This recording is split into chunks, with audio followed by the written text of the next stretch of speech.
was recently reading comments on YouTube, which is something I don't encourage anybody to do. But I was watching a video of, I believe it was Jeff Thompson, and he was doing some techniques where he was doing preemptive strikes, and there were a few comments from martial artists saying martial arts, combatives, self-defense techniques should never be used preemptively. It should always be in defense of, or in response to a physical attack. And so I wanted to address this. I don't comment on YouTube because there's no point. I don't have time for trolls.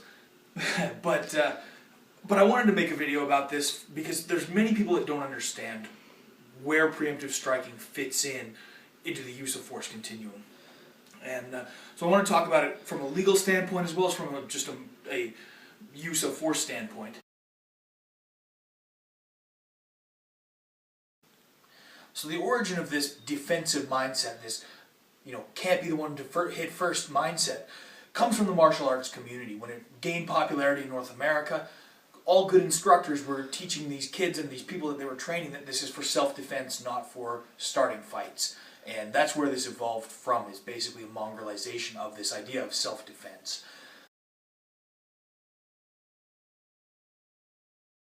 So the question that then arises is, can we use preemptive hard skills in a self-defense context? The short answer is yes. In doing this, we have to understand what the legal definitions of defense and the legal definitions of assault are, and the parameters that go around that.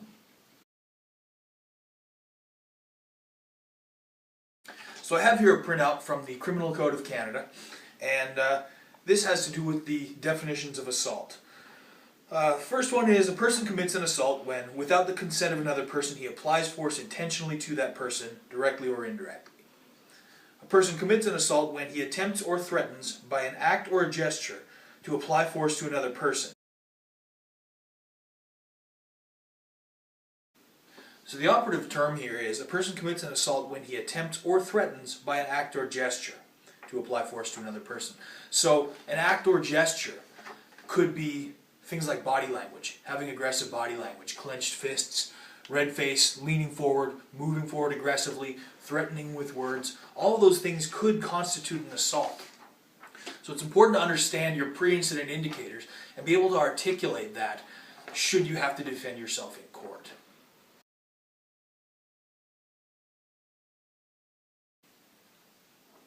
Now, defensive person or self-defense, as it's stated in the Criminal Code, says a person is not guilty of an offense if they believe on reasonable grounds that force is being used against them or another person, or that threat of force is being made against them or another person.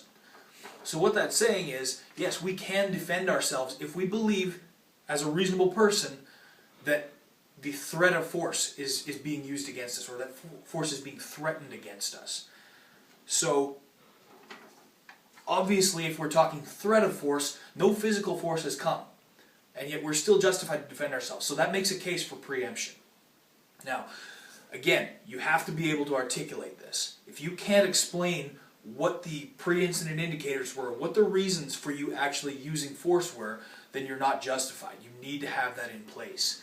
And that's something that we employ in our training and the courses we teach as well, is teaching our students to be able to break down why they did what they did. And we try to set up scenarios that are realistic enough that you can actually trace it back. I think that's very important for training, because none of us want to go and defend ourselves and then end up in jail or in the court system.